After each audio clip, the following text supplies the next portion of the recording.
देखिए, जब से इस देश में और प्रदेश में भारतीय जनता पार्टी की सरकार आई है, किसानों की बिल्कुल कमर टूट गई है। किसानों पर बहुत बड़ी आफत आ गई है।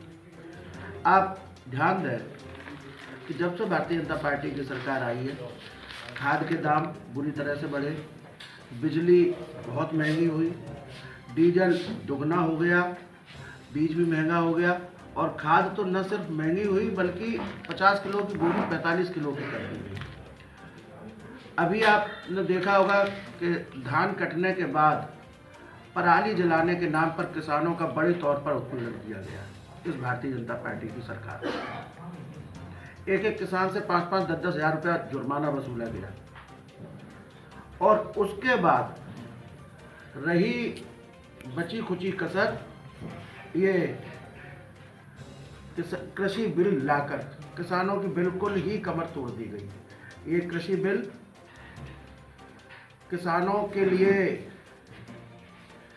बहुत नुकसानदायक है, बल्कि ये कृषि बिल अगर अमल में आ गया तो आप देखेंगे कि कुछ ही समय में किसान अपनी ही जमीन पर बंधुआ मजदूर बनकर रह जाएगा और आड़तिया तो बिल्कुल समाप्त हो जाएंगे। इस कृषि बिल में स्टॉक होल्डिंग की सीमा समाप्त करके सरकार ने ब्लैक मार्केटिंग को बढ़ावा देने का काम किया है और ब्लैक मार्केटिंग को लीगलाइज करने का काम किया है।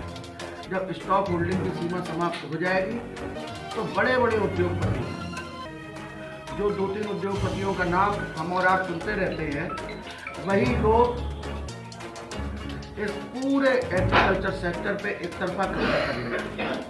और मैं आपको बता दूं, आपको भी पता होगा कि ये कृषि बिल आने से पहले ही उन लोगों ने बहुत बड़े बड़े गोदाम पूरे देश में अपने बनाकर तैयार कर लिए और वो पहले से ही उन्होंने क्यों बनाकर तैयार कर लिए, क्योंकि उनको पता था कि ये कृषि बिल आने वाला है।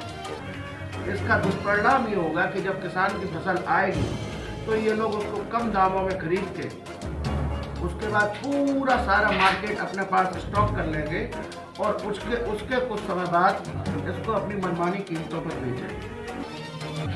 इससे किसान तो प्रभावित होगा ही, समाज का कोई वर्ग, चाहे वो व्यापारी हो, चाहे नौकरी पेशा हो या किसी भी पेशे को करने वाला हो, वो इससे अछूता नहीं रहेगा।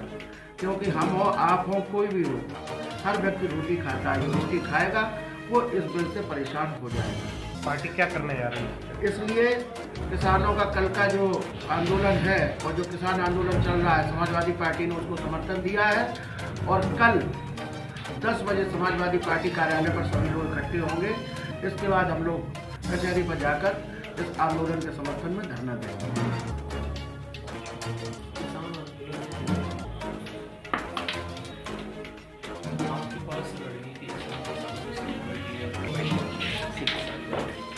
हम लगातार किसानों के बीच में जा रहे हैं और चौपाल बैठकों के माध्यम से इस कृषि बिल के दुष्परिणाम लोगों को बता रहे हैं और लगातार सभी को जागरूक कर रहे हैं। समाजवादी पार्टी के सभी नेतागण अपने अपने स्तर से लोगों के बीच में जा रहे हैं। प्रशासन किस तरह से?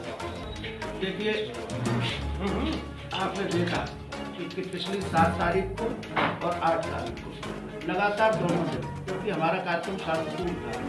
7 तारीख को हम लोग किसानों से संवाद करने के लिए निकले थे, तब भी समाजवादी पार्टी के सभी लोगों को रोक लिया गया, गिरफ्तार कर लिया गया।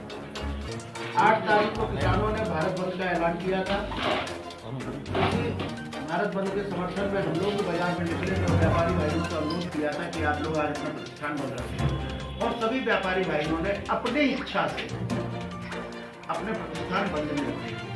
लेकिन फिर भी वहाँ पर कोई ऐसी बात नहीं थी, फिर भी हम लोगों को पुलिस ने बल प्रयोग करते हुए गिरफ्तार किया। तो प्रशासन और पुलिस लगातार उत्पीड़न कर रहा है हम लोगों का, लेकिन हम लोग इससे डरने वाले नहीं।